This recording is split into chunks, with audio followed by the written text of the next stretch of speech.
Our lesson this coming Sunday, January the 26th, is entitled, How Can I Be Sure God Exists? And it focuses now on Psalm 19. It ties in somewhat now with the lesson last Sunday. As we've talked about now, this sanctity life with God existing, and if He does and created us, then our lives are valuable and has importance and has purpose, by the way, as well. But here it has to do now with the existence of God. And of course, this is in other words, a perennial, ever-present issue because increasingly in America, more and more Americans are either becoming agnostic or atheistic. About 30, 35, 40 years ago, in a survey of American life, about 97% of Americans profess to believe in God in some form or other, and less than 3% either denied God or wouldn't answer the question. It didn't mean that 3% necessarily were atheists, but some wouldn't answer the question, but less than 3%.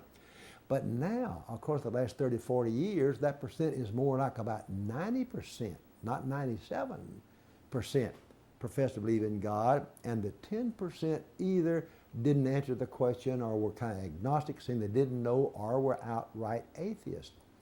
And where I live in Fort Worth, Texas, not too long ago, a group of atheists hired and put on the side of city buses a big statement with the pictures of some leading atheists, and it said that there are millions of us who are good without God.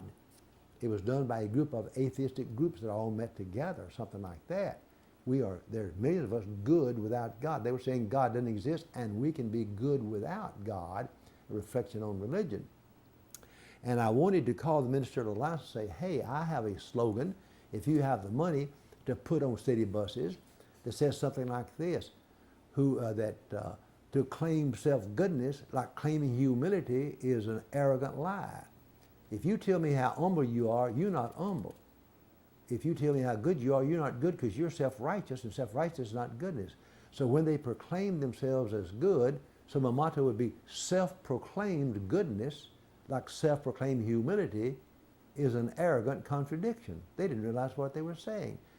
So goodness would not brag on how good it is, because then it's not good, it's arrogant, and that's not good. So now, does God exist? Well, here's the issue.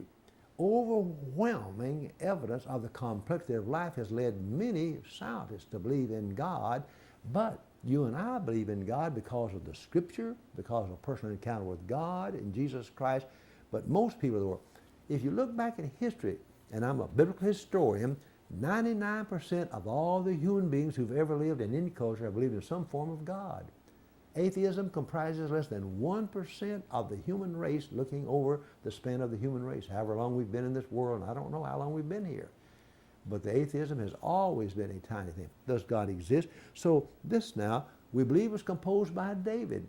As a shepherd boy looking up in the sky at night, he'd seen the stars, he'd seen the sunrise, the sunset, he'd seen the beauty of the streams of water, he'd seen the sheep as they came down to it, he'd seen the trees as they changed their leaves in the fall, he'd seen all this, and he was impressed now